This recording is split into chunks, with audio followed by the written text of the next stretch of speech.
Today I'll be telling you the top 10 traits in history. Let's go!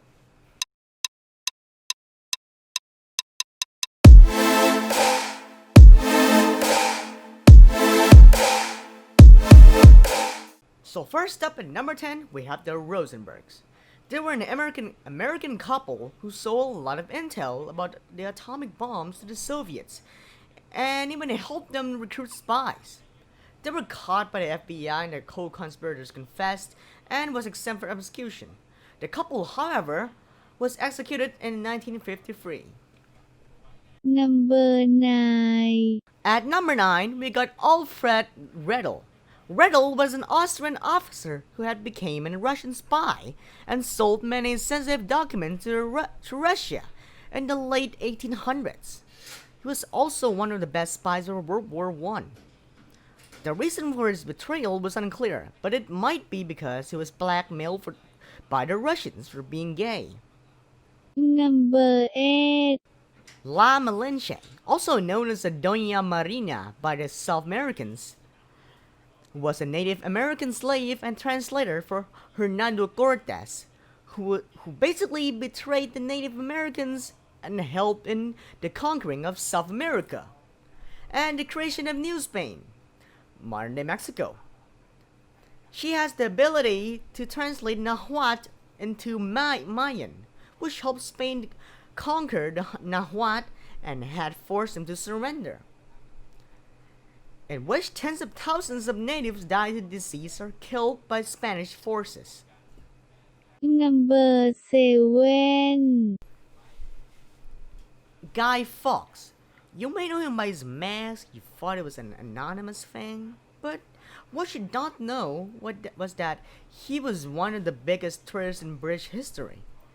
He was a part of the gunpowder plot, a plot to assassinate King James I by guarding 36 barrels of gunpowder, in which he was found out and killed by hanging. Ever since then, people celebrate Guy Fawkes Night on November 5th to celebrate King James surviving the assassination. Number 6.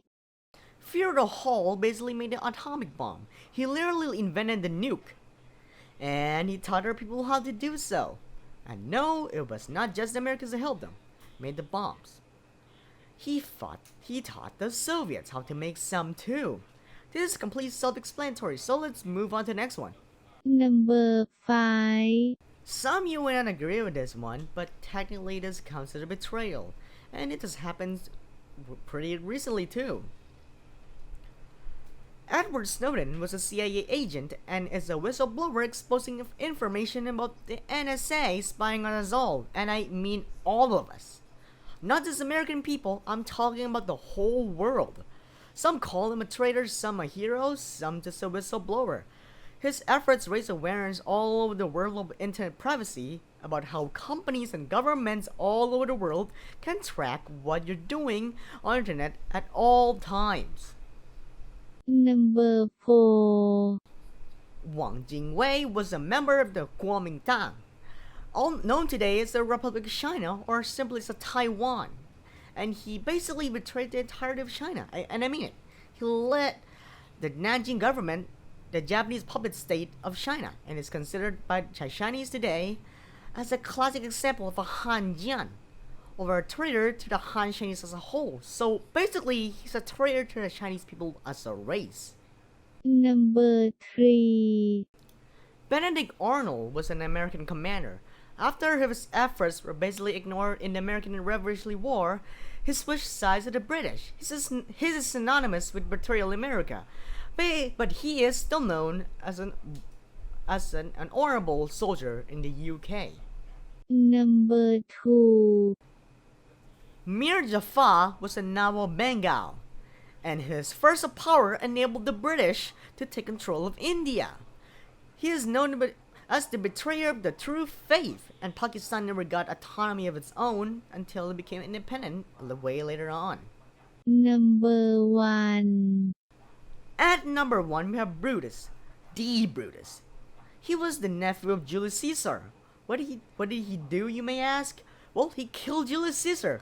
Enough said, his death kickstarted the Civil War and ultimately ended the Roman Republic as we know it. Well, that's about it. Make sure to subscribe and hit the bell button. Give us the money and pay transfer kids here so we can have more juniors.